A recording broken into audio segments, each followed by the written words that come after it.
একটা ছেলের কারণে আপনারা আলহামদুলিল্লাহ গর্বিত।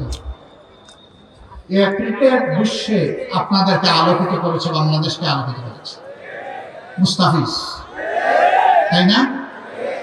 এই ছেলেটাকে পার্শ্ববর্তী দেশ একটা ফ্রেন্ডলি ম্যাচে যেতে দিল না। দেশের প্রতি, ক্রিকেটের প্রতি এটা চরম অপমান।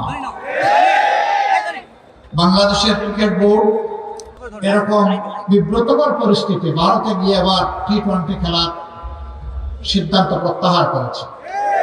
দাবি ছিল যে এই খেলাটা শ্রীলঙ্কায় হোক, আমরা যাব। ক্রিকেট বোর্ড এই সঙ্গত দাবিটাকে মানল না, আমরা জিতব। এখনো সময় আছে, আমরা অনুরোধ করি আপনারা আপনাদের সিদ্ধান্ত রিভিউ করেন।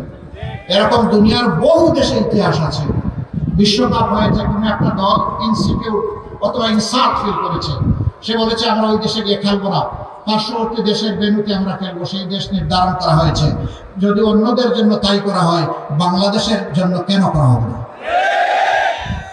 দেশপ্রেমের নজির এবং সাক্ষ্য আমাদেরকে সর্বত্রই রাখতে হবে ইনশাআল্লাহ। আমরা আমাদের প্রতিবেশীদেরকে বন্ধু এবং প্রতিবেশী হিসাবে দেখতে চাই। আমরা তাদের সাথে উত্তম আচরণ করতে চাই, কিন্তু আমরা তাদের কাছ থেকেও উত্তম আচরণ চাই।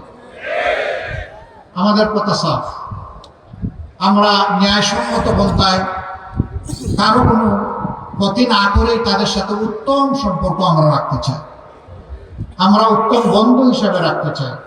কিন্তু আল্লাহর কসম, আমরা কাউকে প্রভু হিসাবে আসতে দেব না। প্রভু আমাদের একজন, আল্লাহ রাব্বুল আলামিন, এর বাইরে আমাদের কোনো প্রভু নেই। এই ব্যাপারে আমরা আপোষহীন।